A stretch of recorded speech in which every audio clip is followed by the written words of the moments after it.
The automatic doors of Mercy General Hospital hissed open at 6:47 a.m., slicing through the Monday morning chaos with surgical silence. Dr. James Harrison froze mid-stride, his coffee cup suspended halfway to his lips as conversations died and clipboards clattered to the sterile floor. There wasn't supposed to be an 800-pound Brahman bull standing in his emergency room. The massive black creature, streaked with reddish-brown patches and trailing blood across the linoleum, carried something that made seasoned nurses gasp and step backward. Draped across the bull's broad back like a broken doll was a small girl, maybe 8 years old, her blonde hair matted with crimson, one tiny sneaker missing, arms hanging limp as death itself. Head nurse Sarah Mitchell's hands trembled as she recognized the white sundress, now soaked through with blood. Yesterday, she'd watched her neighbor's granddaughter Emma Grace wear that same dress to church, laughing and chasing butterflies after service. "Jesus Christ," someone whispered. "Get trauma team to Bay 2, now!" What kind of hell had driven this gentle giant 20 miles through Texas countryside, carrying a dying child, and why did his dark eyes hold such desperate human understanding? Leave a like and share your thoughts in the comments along with the city you're watching from now. Let's continue with the story. 3 days earlier, the Thompson Ranch had been a picture of fading American dreams. Dorothy Dot Thompson, 75 and weathered as the barn siding, sat on her front porch watching her granddaughter Emma Grace chase their Brahman bull around the pasture. Thunder moved with surprising grace for an 800-pound animal, lowering his massive head so the 8-year-old could wrap her arms around his neck. "Careful now, sweetheart," Dorothy called, arthritis making her voice thin. But she wasn't really worried. Thunder had been Emma's shadow since the girl was 5, following her like an oversized dog with the patience of a saint. The bull understood English better than some people Dorothy knew, responding to commands with an intelligence that unnerved visitors and charmed neighbors. Emma's parents, Dorothy's daughter Rebecca and son-in-law Michael, had died 2 years ago when an F3 tornado leveled half of Millfield County. The insurance money was long gone, swallowed by medical bills from Rebecca's cancer treatment the year before the storm. Now Dorothy struggled to keep the ranch afloat on her late husband's meager pension and Emma's small survivor benefits. The bank letters came weekly now, each one more urgent than the last. Foreclosure proceedings would begin in 30 days unless she could produce $47,000. Dorothy had been selling off cattle, farm equipment, anything of value, but it wasn't enough. The land had been in the Thompson family for 4 generations, and she'd be damned if she'd be the one to lose it. 20 miles away at Mercy General Hospital, head nurse Sarah Mitchell finished her night shift with the mechanical precision of someone going through familiar motions. At 52, she'd spent 30 years in emergency medicine, but the last 3 felt like swimming through molasses. Ever since losing her daughter Lucy to leukemia, work had become just a way to fill the hours between going to bed alone and waking up alone. Sarah's sister Rebecca had reached out before the tornado, wanting to reconcile after their bitter inheritance fight 20 years earlier. The message had sat unopened in Sarah's voicemail for weeks. By the time shame finally drove her to listen, Rebecca was dead, and Sarah learned she had a niece she'd never met living with Dorothy Thompson just 2 counties over. Pride had kept her away from the funeral, pride and the crushing weight of knowing she'd lost her chance to make things right with her sister. Now, every night, she drove home past the exit that would take her to the Thompson Ranch, her hands gripping the steering wheel until her knuckles went white, never quite finding the courage to turn. Dr. James Harrison, 45 and divorced, had taken the position at Mercy General because small-town medicine felt manageable after 15 years in Dallas trauma centers. His military training in Afghanistan had taught him to stay calm under pressure, but nothing had prepared him for the budget cuts threatening to close the pediatric wing. The hospital board met weekly now, discussing which services they could afford to eliminate. None of them knew that forces were already in motion that would test every principle they held dear, or that salvation would arrive in the most impossible form imaginable. The morning Emma Grace disappeared started like any other Tuesday on the Thompson Ranch. Dorothy watched from the kitchen window as her granddaughter skipped toward the pasture, her blonde braids bouncing with each step. Thunder waited by the fence, his massive black head lowering so Emma could scratch between his ears the way he liked. "Stay close to the house, sweetheart," Dorothy called, though she knew Emma would wander. The girl had inherited her mother's stubborn streak and her father's fearless spirit. At 8 years old, she moved through the ranch like she owned every blade of grass, and in many ways she did.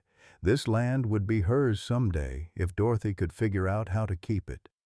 The phone call came at 11:30 a.m., just as Dorothy was folding Emma's school clothes for the next day.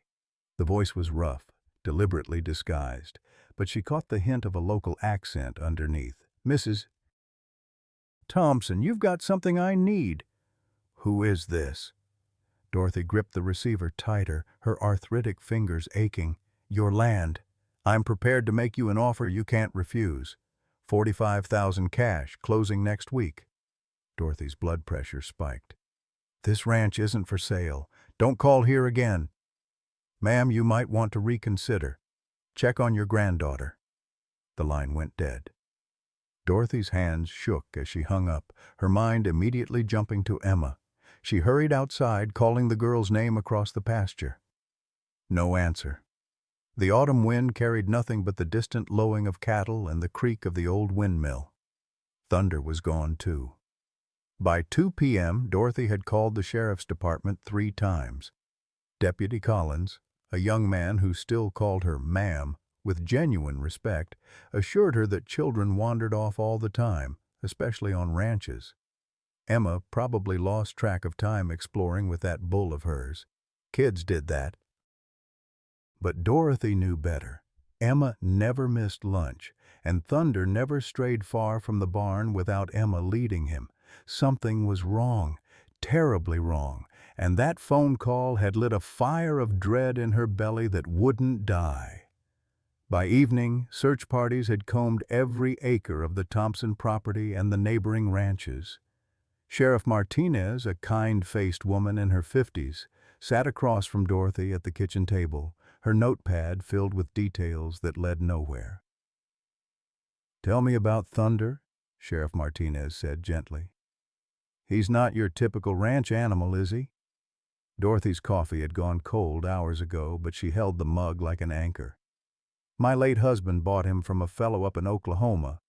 Retired military man who trained therapy animals for veterans. Said Thunder was special, could sense when people were hurting." She paused, remembering. Emma's parents died when she was 6. That bull helped her through the worst of it, following her around like a guardian angel. "How big is he?"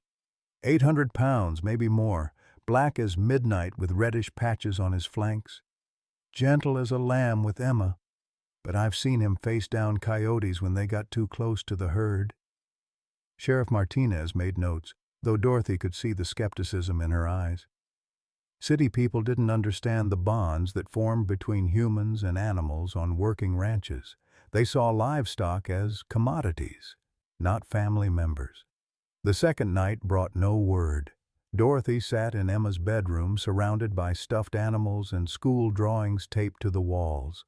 Most of them featured Thunder prominently, his horns decorated with flower crowns, his massive body colored with Emma's careful crayon strokes.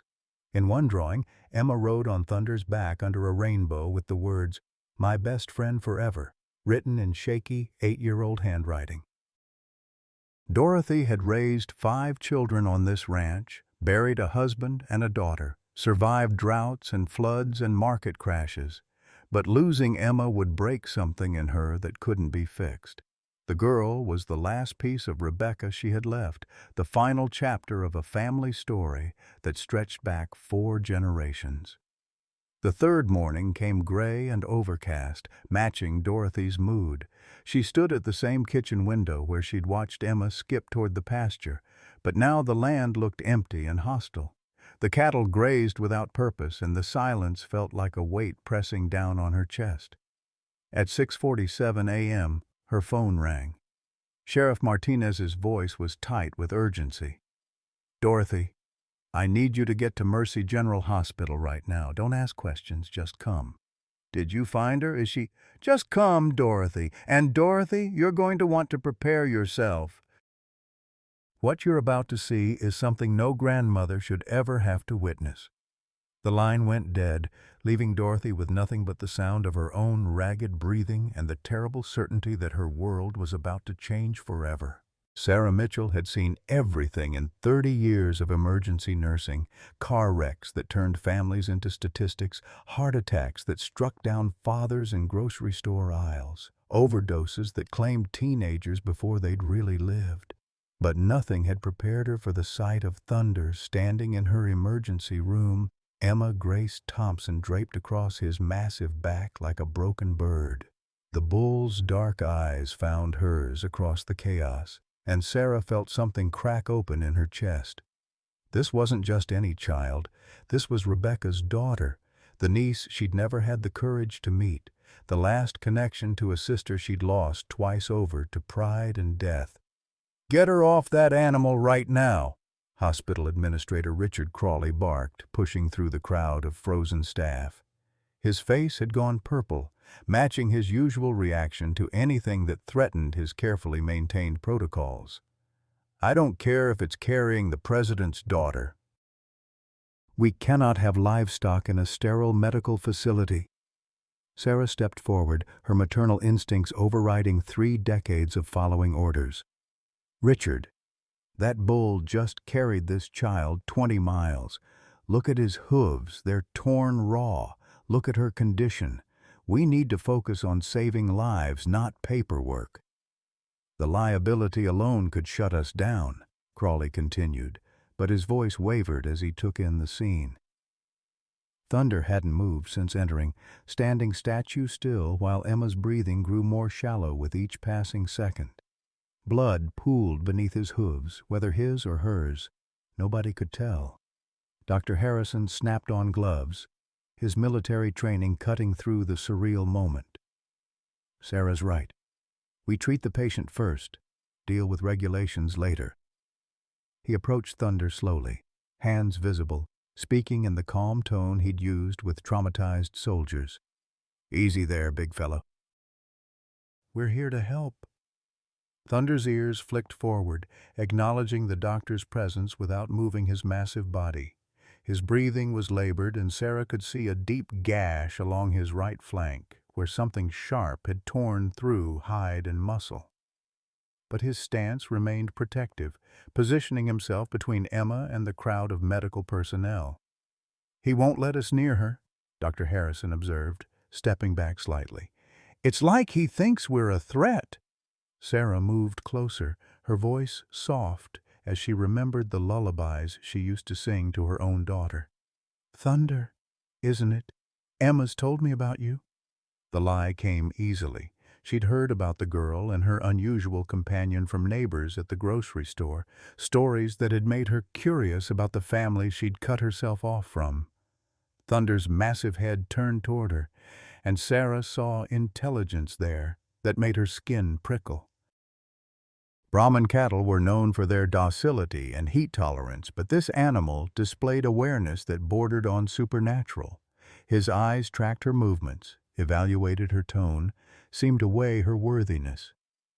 "Emma needs help, Thunder," Sarah continued, extending her hand slowly. "She needs doctors and medicine, things you can't give her. But you brought her to the right place. You brought her home." The word home seemed to resonate. Thunder's stance softened almost imperceptibly, and he took one careful step backward, allowing just enough space for medical personnel to approach. Sarah reached for Emma, her heart hammering as she lifted the child's limp form into her arms. The girl was cold as winter stone, her pulse thready and weak. "Trauma 1 now," Dr. Harrison commanded, and the emergency room exploded into controlled chaos. Nurses wheeled a gurney forward while Thunder stepped aside with remarkable precision for such a massive creature. But as they rushed Emma toward the trauma bay, the bull followed, his hooves clicking on linoleum with deliberate purpose. "Absolutely not." Crawley stepped in front of Thunder, clipboard raised like a shield. "This animal goes outside. Security." Thunder stopped, lowered his head, and released a sound that had never been heard in the sterile halls of Mercy General. Not quite a moo, not quite a roar, but something primal that made every person in the vicinity step backward. His message was clear. He wasn't leaving Emma. Sarah turned back from the trauma bay doors, Emma's blood still wet on her scrubs.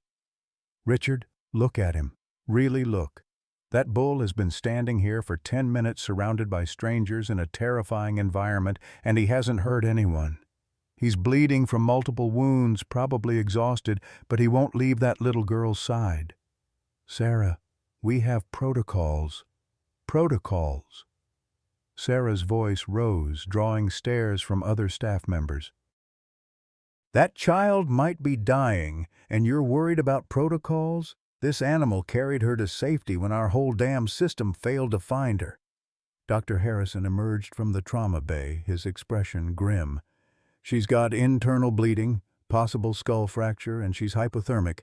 We need to get her to surgery immediately." He glanced at Thunder, who had somehow positioned himself where he could see through the trauma bay windows.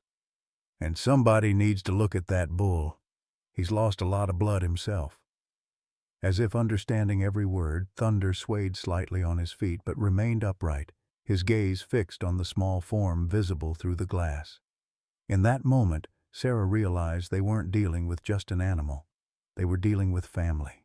The first 48 hours after Thunder's arrival transformed Mercy General Hospital into something unrecognizable. What had been a quiet, rural medical facility became the epicenter of a media storm that nobody saw coming. News vans lined the parking lot like vultures, their satellite dishes reaching toward gray October skies. Reporters thrust microphones at anyone in scrubs, desperate for quotes about the miracle bull of Texas. Sarah had stopped counting the interview requests after the 15th call. She focused instead on Emma, who remained unconscious in the ICU, her small body dwarfed by machines that beeped and hummed with electronic persistence. Thunder had been moved to a makeshift stall in the hospital's loading dock area, close enough to see Emma's window but far enough to satisfy the health department inspectors who'd arrived within hours of the story breaking. The bull refused all food. Dr. Amanda Foster, the veterinarian who'd driven down from Dallas, shook her head as she examined Thunder's wounds. "I've never seen anything like it," she told Sarah. "He's got lacerations, muscle damage, and he's severely dehydrated, but his vitals remain stable. It's like he's willing himself to stay strong." "For her," Sarah said, watching Thunder's massive head turn toward Emma's window every time a monitor alarm sounded. "Animals don't think that way," Dr. Foster replied, but uncertainty colored her voice. "They don't make conscious decisions to suffer for others." Sarah thought about her own daughter, Lucy, how she'd fought leukemia for 2 years with a smile that never wavered, even when the pain medication stopped working. Maybe they do. Maybe we just don't understand their language. Dorothy arrived on the second day looking every one of her 75 years. The drive from the ranch had been hell, her arthritic hands barely able to grip the steering wheel. She'd aged a decade in 3 days, her silver hair disheveled, her Sunday dress wrinkled from sleeping in waiting room chairs. "How is she?" Dorothy asked, though Sarah's expression had already given her the answer she feared. Stable, but unconscious. The head trauma was severe, and there are signs of... Sarah paused, choosing her words carefully. Signs that suggest she was restrained. Rope burns on her wrists, bruising that indicates she was grabbed forcibly. Dorothy's legs gave out, and Sarah caught her arm, guiding her to a chair. "Who would do such a thing? Emma's just a baby. She wouldn't hurt a fly." "The police are investigating. Detective Bradley thinks whoever took her didn't expect Thunder to track them down." Sarah knelt beside Dorothy's chair. "Mrs. Thompson, I need to ask you something. That phone call you mentioned to the sheriff about selling your land. Have you had other pressure to sell recently?" Dorothy's weathered hands twisted in her lap. "Past 6 months, different folks have been sniffing around. Real estate people from Dallas saying the land would be perfect for development. I told them all the same thing. This ranch has been in the Thompson family since 1892, and it'll stay that way till I'm dead." "Anyone particularly persistent?" "Mac Caldwell came by twice. Used to work for the county assessor's office. Now he's with some development company. Offered me $50,000 cash, said I could take it or wait for the bank to take it for nothing." Dorothy's voice hardened. "I told him where he could stick his offer." Detective Bradley appeared in the doorway, his hat in his hands and concern etched across his weathered face. At 62, he'd seen enough missing children cases to know how they usually ended, but this one felt different. "Mrs. Thompson, I hate to add to your troubles, but we found something at the search site." He handed Dorothy a plastic evidence bag containing a torn piece of fabric, white cotton with small blue flowers. Emma's pajama top, the one she'd been wearing under her clothes the morning she disappeared. "Where?" Dorothy whispered. "About 12 miles southeast of your property, near the old Hartley place. Whoever took Emma held her there for at least one night, maybe two. We found evidence of a struggle, blood that doesn't match Emma's type, and tracks showing Thunder broke free from some kind of restraint." Sarah studied the fabric, her nurse's eye noting the tear patterns. "These look like restraint injuries. Whoever did this knew what they were doing." "There's more," Bradley continued. "We found tire tracks, recent ones, leading from the cabin to the main road. Vehicle headed toward town, but the trail goes cold at the highway." Dorothy looked toward Thunder's makeshift stall where the massive bull stood motionless, his dark eyes fixed on Emma's window. "He fought them off," she said quietly. "Thunder fought them off and brought my baby home." The revelation came that evening when Dr. Harrison emerged from Emma's room with news that sent ripples of hope through the small crowd that had gathered. Emma had opened her eyes, spoken her first word since the ordeal began, but what she said changed everything they thought they knew about the kidnapping. "She keeps asking for Thunder," Dr. Harrison told Sarah and Dorothy. "But she also mentioned a name, Mac. She said Mac took her, and Mac hurt Thunder when he tried to protect her." Dorothy's face went white. "Mac Caldwell? You know him?" Detective Bradley stepped forward, notebook ready. "He wanted to buy our land. Been pestering me for months, getting more aggressive each time I said no." Dorothy's voice shook with anger and realization. "That son of a bitch took my granddaughter to force me to sell." The hospital fell silent, except for the steady beeping of Emma's monitors and the distant sound of Thunder shifting in his stall. Outside, the first drops of October rain began to fall, tapping against windows like restless fingers. The pieces of a horrific puzzle were finally coming together, but the picture they formed was darker than anyone had imagined.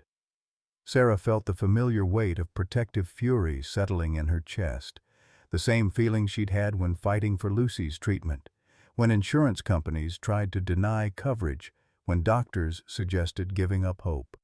But this time was different. This time, she wasn't fighting alone. She had Thunder, whose loyalty had already moved mountains, and Dorothy, whose stubborn Thompson blood ran as thick as her granddaughter's. "Detective," Sarah said, her voice steady with newfound purpose, "what do you need from us to bring this bastard down?" Bradley's smile was grim but determined. "Everything you can remember about Mac Caldwell's visits, every conversation, every threat. And we're going to need Thunder's help." Dorothy looked confused. "Thunder's help? He's an animal?" "Ma'am," Bradley said. "That animal just solved our case. Now we need him to help us finish it." The hospital settled into an uneasy quiet as night fell, but Sarah knew the real battle was just beginning. Mac Caldwell was still out there, and wounded predators were always the most dangerous kind. She looked toward Thunder's stall, where the bull maintained his vigil despite his own injuries, and made a silent promise to the sister she'd never been able to save. This time, family would stick together. This time, love would be enough. Thunder's soft lowing drifted through the hospital corridors like a prayer, and for the first time in 3 years, Sarah Mitchell allowed herself to hope that broken things could still be made whole. The confrontation came at 3:17 a.m. on Thunder's third night at the hospital, when most of the staff had settled into the quiet rhythm of overnight shifts. Sarah was dozing in the chair beside Emma's bed when the child's monitors erupted in urgent beeping. Emma's eyes flew open, wide with terror, her small hands clawing at the oxygen mask covering her face. "Thunder!" she gasped, her voice raw from the breathing tube that had been removed only hours earlier. "Thunder! He's coming back." Sarah jolted awake, immediately checking Emma's vitals while trying to calm the frightened child. "Sweetie, you're safe. Thunder's right outside, and there are police officers—" "No," Emma interrupted, struggling to sit up despite the IV lines tethering her to machines. "He's here. Mac's here. I can smell his cigarettes." The stale odor of menthol tobacco drifted through the ICU's filtration system like a ghost from a nightmare. Sarah's blood turned to ice as she realized Emma was right. Someone was in the hospital who shouldn't be there, someone who smoked the same brand of cigarettes that had left burn marks on Emma's pajamas. From the loading dock area came a sound that raised every hair on Sarah's arms. Thunder's warning bellow, deep and primal, echoing through the hospital corridors like a foghorn in a storm. The bull had sensed danger before any human security system could detect it. "Code Gray, all units," Sarah whispered into her radio, using the hospital's code for an armed intruder. "Pediatric ICU, possible threat to patient in room 12. Dr. Harrison appeared in the doorway, his usually calm demeanor cracking as he took in Emma's distress and the smell of tobacco that seemed to grow stronger by the moment. "Sarah, get Emma to the safe room. Now." But before Sarah could move, Mac Caldwell stepped into view behind Dr. Harrison, pressing the barrel of a hunting rifle against the doctor's spine. At 48, Mac looked like a man who'd been hollowed out by failure and refilled with poison. His clothes were dirty, his eyes bloodshot, and his hands shook with the tremor of someone who'd been drinking to build courage. "Nobody moves," Mac said, his voice slurred but deadly serious. "Nobody calls for help. I just want to finish what I started." Sarah positioned herself between Mac and Emma, her heart hammering against her ribs. "Mac, you don't want to do this. Think about what you're doing." "Think?" Mac laughed, a sound like breaking glass. "I've been thinking for months. Thinking about how your family ruined mine, how Dorothy Thompson destroyed everything I worked for." His wild gaze fixed on Emma, who had somehow found the strength to stand beside her bed despite her injuries. She could have prevented all of this. One signature on a deed, and none of this would have happened. Thunder's bellowing grew louder, more frantic, and Sarah could hear the sound of splintering wood as the massive bull fought against whatever barriers contained him. Mac's rifle swung toward the sound, then back to Emma. "That damn animal should have died in the woods," Mac snarled. "I shot him twice, but he just kept coming. Knocked me down, nearly trampled me to death protecting this brat." Emma found her voice, weak but clear. "Thunder saved me because that's what family does, something you wouldn't understand." The words hit Mac like a physical blow, and his face contorted with rage. "Family? Your precious grandmother let my family starve rather than help with a loan. My boy put a rope around his neck because we lost everything, and she could have saved us with pocket change." Sarah felt the pieces clicking together, understanding flooding through her like cold water. Mac's desperation wasn't just about money. It was about a father's grief twisted into something monstrous. His son's suicide had broken something fundamental in him, turned love into hate and protection into revenge. "Mac," she said gently, "losing a child changes you. I know because I lost my daughter too. But hurting Emma won't bring your son back." "Maybe not," Mac admitted, his rifle steady despite his shaking hands. "But it'll make Dorothy feel what I felt. It'll make her understand what it's like to lose everything that matters." The sound of thunder breaking free came like an earthquake, a tremendous crash followed by the thunder of 800 pounds of muscle and bone charging through hospital corridors. Mac spun toward the sound, and in that moment of distraction, Dr. Harrison threw himself sideways, tackling Mac's legs and sending them both crashing into the medical equipment cart. The rifle discharged into the ceiling, raining down acoustic tiles and dust. Emma screamed, but her cry was drowned out by Thunder's roar of fury as he appeared in the doorway, his massive form filling the entrance like an avenging angel. Blood streamed from fresh wounds where he'd torn through metal restraints, but his dark eyes blazed with protective fire. Mac scrambled for the rifle, but Thunder was faster. The bull charged with surprising precision, his massive head catching Mac in the chest and driving him backward through the plate glass window that separated the ICU from the corridor. The sound of shattering glass mixed with Mac's scream as he flew 10 feet through the air, landing hard on the linoleum floor outside. Thunder didn't pursue. Instead, he turned immediately to Emma, his enormous presence somehow gentle as he approached her bed. The little girl reached out with trembling hands, burying her fingers in his coarse fur while tears streamed down her cheeks. "I knew you'd come," she whispered. "I knew you wouldn't let him hurt me again." Security officers swarmed the scene, followed by paramedics who rushed to treat Mac's injuries. Detective Bradley arrived within minutes, his weathered face grim as he surveyed the destruction. Mac Caldwell lay unconscious, his body broken but alive, while Thunder stood guard over Emma like a mountain made of muscle and devotion. "Is it over?" Emma asked, her voice small and frightened. Sarah smoothed the child's hair, her own hands still shaking from adrenaline. "It's over, sweetheart. Mac can't hurt you anymore." Dr. Harrison, bleeding from cuts on his hands and arms, checked Emma's monitors with professional efficiency despite his own trauma. "Vitals are stable. She's stronger than she looks."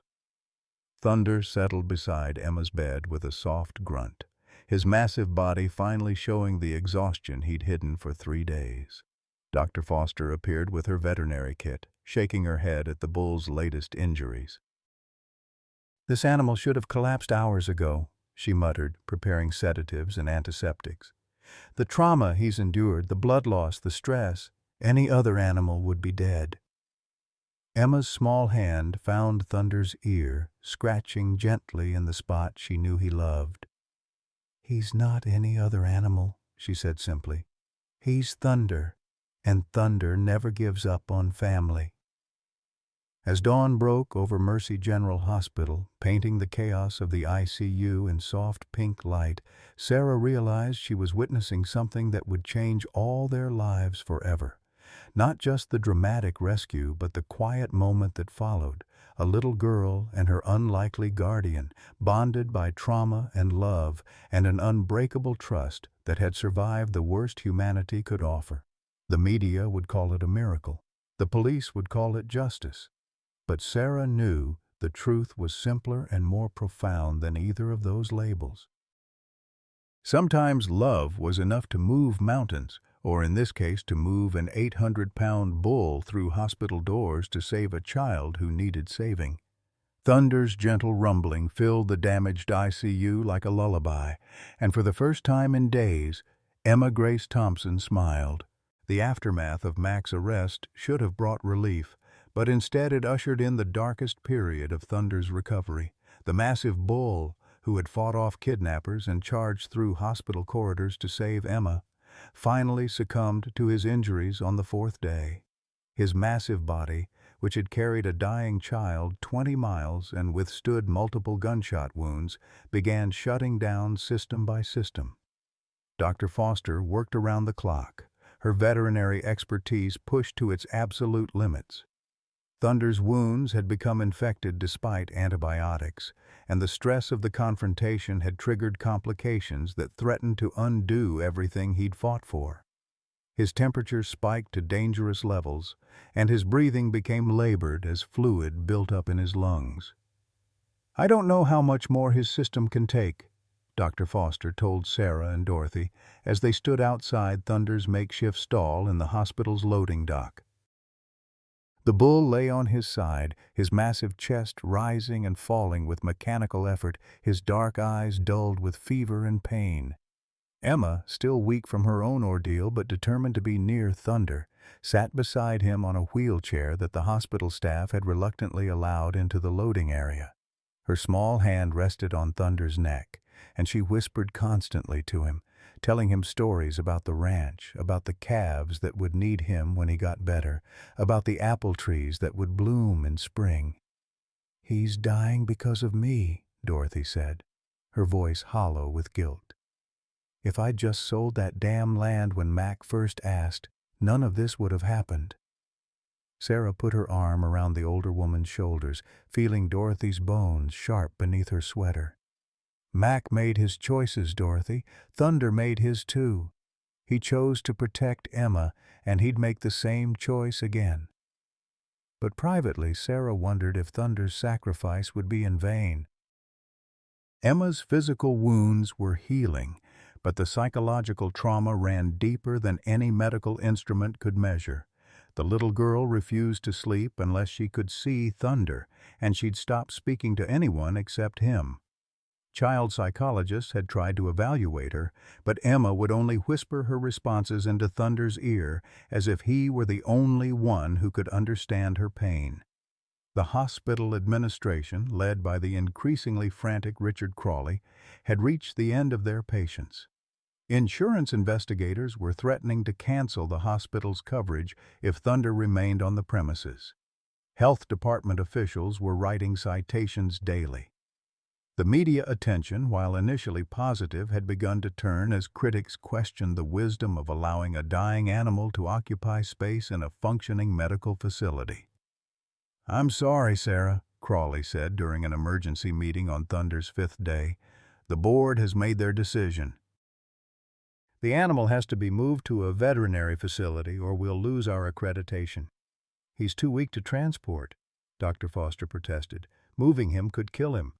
"Then maybe that would be a mercy," Crawley replied, his words cutting through the room like a scalpel. "This situation has gone from heartwarming to heartbreaking, and we have other patients to consider." The words sparked something fierce in Sarah, a protective rage she hadn't felt since fighting insurance companies over Lucy's treatment. "Other patients? Thunder saved Emma's life. He's the reason she's alive, the reason Mac Caldwell is in custody instead of planning his next kidnapping. This hospital owes him everything." "This hospital owes him nothing," Crawley shot back. "We're not a zoo, Sarah. We're a medical facility with responsibilities and regulations." The argument continued for hours, voices raised in passion and frustration, but Sarah knew they were fighting a losing battle. The system that Thunder had circumvented to save Emma was now closing ranks against him, prioritizing procedures over miracles, regulations over compassion. That night, as Thunder's condition worsened and Emma's emotional state deteriorated in response, Sarah made a decision that would have seemed impossible a week earlier. She couldn't save Thunder, but she could ensure that Emma didn't have to watch him die surrounded by strangers who saw him as nothing more than a liability. She called Dorothy with a plan that was part desperation, part love, and entirely against hospital policy.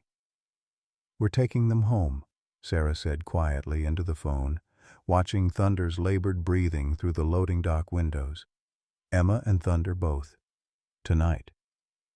Dorothy's silence stretched long enough that Sarah wondered if the connection had been lost. Finally, the older woman's voice came through, steady despite the weight of what Sarah was suggesting. "What do you need me to do?" The logistics were complicated and dangerous. Emma was still recovering from her injuries, and Thunder could barely stand, but Sarah had spent 30 years in emergency medicine, and she knew how to move critical patients when necessary. More importantly, she knew that sometimes healing required more than medical intervention. Sometimes it required being in the place where love lived. Dr. Harrison found them preparing to leave at 2 a.m., Emma bundled in blankets while Sarah and Dorothy worked with Dr. Foster to stabilize Thunder for transport. He stood in the doorway for a long moment, taking in the scene.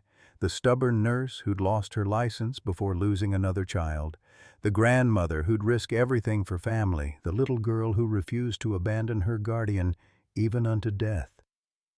"I never saw you leave," Dr. Harrison said finally. "And I never saw you take any medical equipment that might go missing from our inventory." Sarah looked up from adjusting Thunder's IV line, understanding flooding her face. "James, that bull saved one of our patients," he continued. "The least we can do is make sure he's comfortable for whatever time he has left." The drive back to the Thompson Ranch took 2 hours in Dorothy's old livestock trailer, with Sarah riding in the back to monitor both Thunder and Emma. The bull remained semi-conscious throughout the journey, but his breathing seemed to ease as familiar scents reached him through the trailer's ventilation. Prairie grass, cattle, the dusty sweetness of hay fields under October skies. Emma hadn't spoken since leaving the hospital, but as they pulled into the ranch's gravel driveway, she pressed her face to the trailer window and whispered her first words in hours. "We're home, Thunder. We're finally home."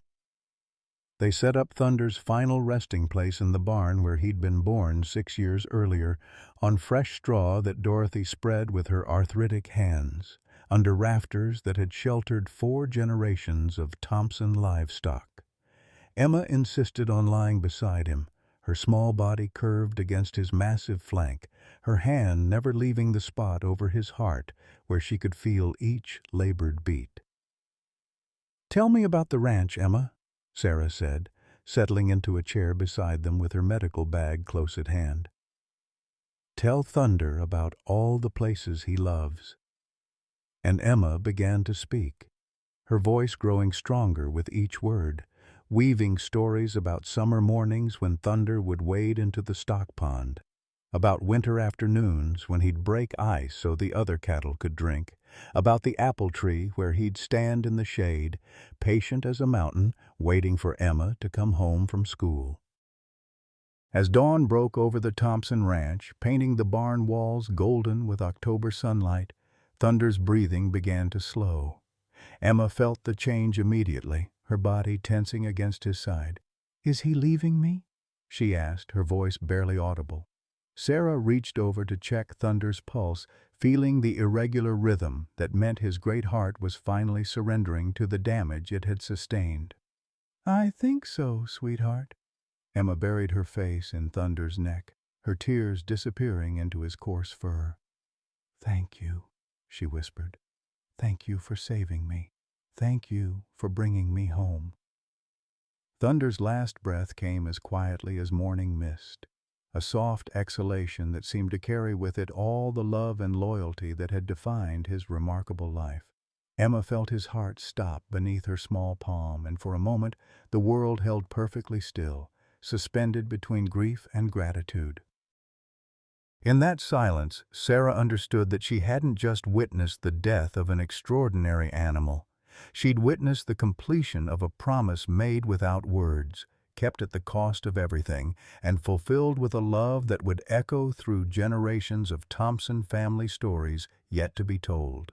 The first revelation came 3 days after Thunder's burial, when Detective Bradley arrived at the ranch with a manila folder thick enough to choke a horse. Sarah had been helping Dorothy sort through sympathy cards from strangers around the world who'd heard Emma's story, while the little girl sat quietly on the front porch steps, staring at the fresh mound of earth beneath the old oak tree where Thunder now rested. "Ladies," Bradley said, removing his hat as he approached the porch. We need to talk about Mac Caldwell's operation. What we found goes deeper than anyone imagined. Dorothy looked up from a card sent by schoolchildren in Maine, her eyes still red-rimmed from crying. Deeper how? Bradley opened the folder, revealing photographs, documents, and maps that painted a picture of systematic fraud spanning 3 counties. Mac wasn't working alone. He was part of a land acquisition scheme targeting elderly rural property owners. The company he worked for, Lone Star Development, has been using intimidation, financial manipulation, and in at least 6 cases we know of, kidnapping to force property sales. Sarah felt the blood drain from her face. 6 cases? 2 children besides Emma. 4 elderly property owners who disappeared for days before agreeing to sell. All the properties had one thing in common. Bradley spread out a geological survey map marked with red circles. Oil and natural gas reserves worth millions. Dorothy's arthritic hands trembled as she studied the map. Her ranch sat dead center of the largest red circle marked with estimated reserves that made her gasp. $40 million? Under our land? Mac knew about the reserves long before you did. That's why he was so desperate to buy your property for $50,000. He stood to make a fortune from the oil rights alone. Bradley's weathered face was grim. Your granddaughter was kidnapped by a man who saw her as nothing more than leverage in a business deal. The second revelation came an hour later when Sarah was helping Emma pack her few belongings for what they all assumed would be a move to foster care. Child Services had been patient during the crisis, but paperwork waited for no one's grief, and Emma needed legal guardianship that Dorothy, at 75 with failing health, couldn't provide. Emma was folding Thunder's old halter, the leather worn smooth by years of use, when she looked up at Sarah with eyes that seemed far older than her 8 years. "Aunt Sarah, why didn't you come to Mama's funeral?" Sarah's hand stilled on the suitcase zipper. In all the chaos of the past week, she'd never told Emma about their family connection. "How did you know I was your aunt?" "Mama had pictures," Emma said simply. "She kept them in her jewelry box, even after you stopped talking. She said someday her sister would come back when the hurt wasn't so big anymore." The words hit Sarah like a physical blow. Rebecca had kept her picture, had spoken of her to Emma, had held on to hope for reconciliation even after 20 years of silence. "Emma, I wanted to come to the funeral. I wanted to meet you, but I was scared." "Scared of what?" Sarah sat down on Emma's narrow bed, struggling to find words an 8-year-old could understand. "When your mama and I were young, we fought about things that don't matter now. Grown-up things about money and houses and who was right about what. I said mean things, and so did she. And then we stopped talking. By the time I realized how stupid I'd been, she was gone." Emma carefully placed Thunder's halter in the suitcase, then climbed onto the bed beside Sarah. "Mama said you were the smartest person she ever knew. She said you saved people for a living, and that someday you might save us too." The prophecy embedded in Rebecca's words broke something open in Sarah's chest. Her sister had somehow known, even from beyond the grave, that their family would need healing that only Sarah could provide. The third and most shocking revelation came that evening when Dorothy's ancient attorney, Frank Morrison, arrived with documents that would change everything. At 82, Frank moved slowly, but his mind remained sharp as a tack, honed by 60 years of rural law practice. "Dorothy," he said, settling into the living room chair that had been her late husband's favorite, "we need to discuss your husband Earl's will." "Earl's been dead 7 years, Frank. What's left to discuss?" Frank spread legal documents across the coffee table, his gnarled fingers pointing to clauses that Sarah had never seen before. "Earl was smarter than any of us gave him credit for. He suspected something like this might happen someday, that developers would come sniffing around when resources became valuable. Dorothy leaned forward, squinting at the legal language that might as well have been written in Sanskrit. "Speak English, Frank." "Earl set up a trust, Dorothy. Not just for the ranch, but for oil and mineral rights that vest automatically to Emma when she turns 18. But here's the kicker. If anything happens to Emma before then, if she's harmed or threatened in any way related to the property, the entire trust transfers to a wildlife conservation organization. Forever." Sarah felt the room spin slightly as the implications sank in. "You're saying Mac's scheme was doomed from the beginning?" Mac and his company could have kidnapped Emma, could have forced Dorothy to sell, could have intimidated every property owner in 3 counties, and they still never would have gotten those oil rights. Earl made sure of that. Frank's smile was thin but satisfied. The old coot protected his family from beyond the grave. Emma, who had been listening quietly from the doorway, stepped into the room with Thunder's collar in her small hands. "Grandpa Earl knew about the bad men?" "He knew there were always bad men, sweetheart," Dorothy said, her voice thick with emotion. "He just wanted to make sure they couldn't hurt the people he loved." But the biggest revelation was yet to come. The next morning, Sarah was cleaning out Thunder's stall when she found something that stopped her cold. A worn leather pouch hidden beneath loose floorboards, placed there by hands she was only beginning to understand. Inside were military dog tags, a faded photograph, and veterinary records that told a story no one had suspected. Thunder hadn't been just any therapy animal.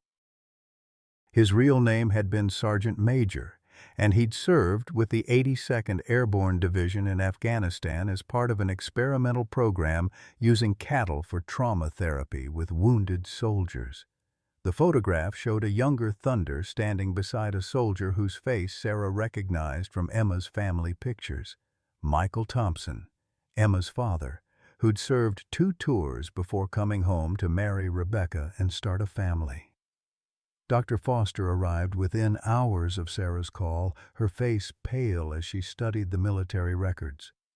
"This explains everything," she said. "The intelligence, the protective instincts, the medical awareness. Thunder wasn't just Emma's pet. He was a trained military therapy animal who'd been specifically bonded with her father." "Michael never mentioned any of this," Dorothy said, studying the photograph with wonder. "He just said he'd met Thunder at a veterans facility, that the bull needed a home." Sarah felt the final pieces of the puzzle clicking into place. Michael knew Thunder would protect Emma if anything ever happened to him and Rebecca. He brought Thunder here as insurance, as a guardian who would never abandon his post. The revelation reframed everything they thought they knew about Thunder's actions. His 20-mile trek to the hospital, his refusal to leave Emma's side, his final charge against Mac Caldwell. None of it had been miraculous animal instinct. It had been the actions of a highly trained military therapy animal fulfilling a mission that had been programmed into his very soul: protect the family at all costs. Emma listened to the story with the solemn attention of a child processing information that would shape the rest of her life. When the adults finished talking, she walked over to Thunder's empty stall and pressed her small hand against the wooden post where he used to rub his massive head. "He was Daddy's friend first," she said quietly. "Daddy asked him to take care of me if something bad happened." And Thunder kept his promise, even when it meant dying. The understanding that Thunder's sacrifice had been deliberate, planned, and rooted in military loyalty rather than animal instinct somehow made his death both more meaningful and more heartbreaking. He hadn't just been a hero, he'd been a soldier completing his final mission. That night, as Sarah helped Emma prepare for bed in the room that would soon be hers legally, the adoption papers had been approved with surprising speed once the oil money resolved all financial obstacles. The little girl asked the question that had been haunting them both. "Will I ever stop missing him?" Sarah smoothed Emma's hair, remembering her own daughter's face, her own journey through grief that never quite ended but somehow became bearable. "No, sweetheart, but that's okay. Missing Thunder means loving him, and love doesn't die just because someone goes away." Emma was quiet for a long moment, then reached under her pillow and pulled out Thunder's old collar, worn smooth by years of use. "I want to keep this forever." "Of course you can. And I want to tell other kids about Thunder, about how animals can love us so much they die for us, about how love keeps promises even when it's hard." Sarah felt tears threatening, but they were good tears, healing tears that washed away 20 years of regret and loneliness. "I think Thunder would like that very much." As Emma drifted off to sleep, Sarah sat in the rocking chair that had been Rebecca's, watching her niece breathe peacefully for the first time since the ordeal began. Outside, the October wind whispered through the oak tree where Thunder rested, and Sarah could swear she heard something like approval in its voice. The revelations had rewritten their understanding of everything that had happened, but they hadn't changed the most important truth. Love had triumphed over greed, family had conquered fear, and sometimes the most unlikely heroes carried out the most important missions. Thunder's story was ending, but Emma's was just beginning, and Sarah finally understood that some promises transcended death, species, and time itself. They lived on in the hearts of those left behind, growing stronger with each retelling, each act of courage inspired by remembered love. 6 months after Thunder's burial, the Thompson Ranch had transformed into something none of them could have imagined.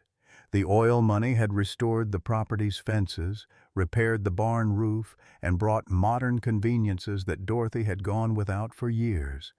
But more importantly, it had brought something that money couldn't buy: the sound of children's laughter echoing across pastures that had been silent for too long. Emma Grace Thompson Mitchell, now legally Sarah's daughter, had become the unofficial ambassador for what the local newspaper called Thunder's Legacy. Every Saturday morning, she led groups of children from town on tours of the ranch, telling them about the bull who'd saved her life and the lessons she'd learned about love, loyalty, and sacrifice. Thunder wasn't just big and strong, Emma would tell the wide-eyed children as they gathered around the oak tree where he was buried. He was brave because he loved me more than he was scared of getting hurt. That's what real courage looks like. Sarah watched these sessions from the porch, mending clothes or shelling peas while Dorothy dozed in her rocking chair. The older woman's arthritis had improved dramatically since the stress of potential foreclosure had lifted, and having family around had given her a vitality that surprised even Dr. Harrison, who made house calls now that the ranch could afford private medical care. The memorial they'd built for Thunder had grown beyond anything they'd originally planned. What started as a simple headstone had evolved into a garden where children from 3 counties came to learn about animals, agriculture, and the bonds that connected all living things. The Thunder Memorial Foundation, established with oil money and donations from around the world, funded agricultural therapy programs at children's hospitals and provided service animals for veterans with PTSD. Emma had insisted on the foundation's motto, words she'd spoken at Thunder's burial that now appeared on plaques, t-shirts, and fundraising materials. Love keeps promises, even when it's hard.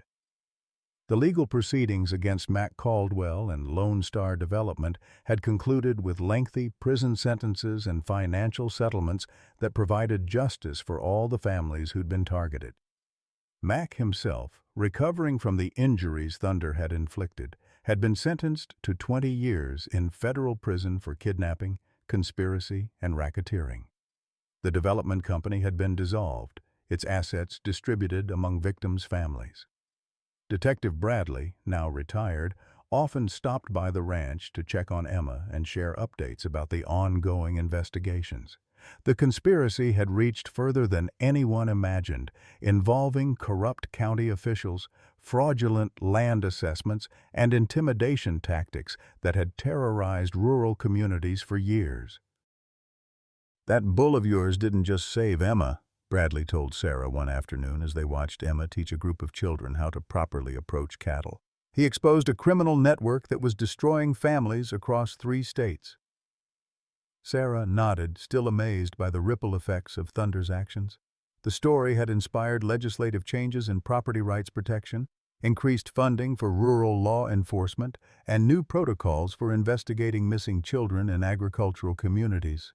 Emma's testimony, delivered with the clear-eyed honesty of a child who'd survived hell, had been instrumental in securing convictions. The changes in Emma herself were perhaps the most remarkable transformation of all.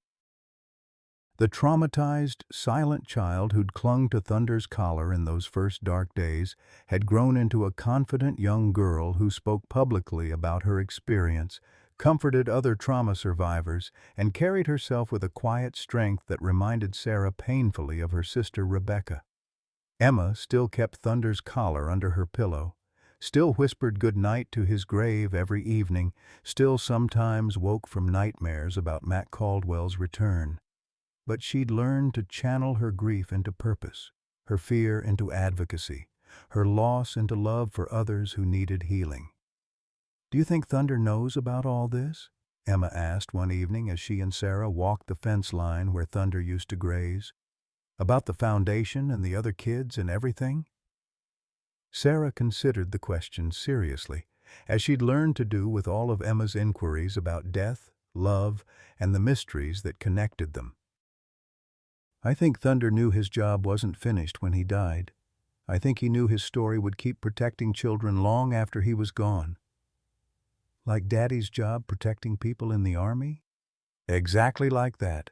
Some missions continue even after the soldier comes home." They reached the oak tree where Thunder rested, its branches now heavy with memorial ribbons left by visiting children. Emma knelt and placed a fresh apple on the grave, a weekly ritual she'd maintained without fail. "I'm going to be a veterinarian," Emma announced, her decision apparently made in that moment. "I want to help animals like Thunder help people. I want to make sure other kids have guardians like I did." Sarah felt her heart swell with pride and purpose. Emma's dreams were big enough to honor Thunder's sacrifice, specific enough to create real change, and rooted in the kind of love that moved mountains and 800-pound bulls alike. The ranch itself had become a pilgrimage site of sorts. Families drove hundreds of miles to see where Thunder had lived, to hear Emma's story firsthand, to find hope in the tale of a little girl and her unlikely protector. Sarah had learned to recognize the look in parents' eyes when they arrived, the desperate hunger for proof that love could triumph over evil, that children could be kept safe in an uncertain world. Dorothy, now 76 and sharper than ever, had become the ranch's official historian, regaling visitors with stories about Thunder's intelligence, his gentleness with smaller animals, his uncanny ability to sense when Emma was sad or scared. She'd started writing these stories down, encouraged by a publisher who wanted to turn Thunder's tale into a children's book series. "Every child needs a Thunder," Dorothy would tell the wide-eyed kids who listened to her stories. "Sometimes it's a real animal, sometimes it's a person who loves you, and sometimes it's your own brave heart. But everyone has a guardian if they know how to look." As autumn returned to the Thompson Ranch, painting the landscape in the same colors that had witnessed Thunder's final charge, Sarah reflected on the miraculous chain of events that had brought them all together. Mac's greed had intended to destroy their family, but instead it had revealed the strength they'd always possessed. Thunder's death had seemed like the end of their story, but it had actually been the beginning of something much larger. Emma's laughter drifted across the pasture where new cattle grazed peacefully, their presence a symbol of life continuing, of hope renewed. The little girl who'd once been too traumatized to speak now addressed crowds, comforted other survivors, and carried Thunder's legacy forward with every breath. Sarah pulled Dorothy's shawl tighter around her shoulders as the first cool breeze of evening whispered through the oak tree's branches. Somewhere in that whisper she could swear she heard an echo of Thunder's gentle lowing, a sound that promised protection, proclaimed love, and pledged that some bonds transcended death itself. The hospital may have frozen when Thunder walked in, but the world had warmed considerably since he'd walked out. His story lived on in every child who learned that love was stronger than fear, in every family who discovered that heroes came in unexpected forms, and in every heart that believed miracles were possible when someone cared enough to carry you home. Dear friends, Thunder's story reminds us that life's most precious gifts often come disguised as ordinary moments: a grandchild's laughter, a neighbor's kindness, the loyal companionship of those who love us unconditionally. Like Sarah Mitchell, many of us carry the weight of relationships left unhealed, words left unspoken, chances we thought were lost forever. But Thunder's 20-mile journey to save Emma proves that love finds a way even when we think it's too late. At our stage of life, we've weathered storms, buried loved ones, and sometimes wondered if our best years are behind us. Yet Dorothy Thompson, at 75 with arthritis and facing foreclosure, discovered her greatest adventure was still ahead: raising Emma, building a legacy that would touch thousands of lives. Sarah learned that family isn't just about blood, it's about showing up when it matters most. Thunder taught them all that heroism isn't about size or strength. It's about loving someone enough to carry them when they can't carry themselves. Your own Thunder moments are waiting. The relationships that need mending, the grandchildren who need your wisdom, the community that needs your experience. They're all there, ready for your love to make the difference. What relationships in your life could benefit from a second chance, just like Sarah and Emma found? Have you ever had a Thunder in your life, someone or something that carried you through your darkest moments? Share your stories in the comments below.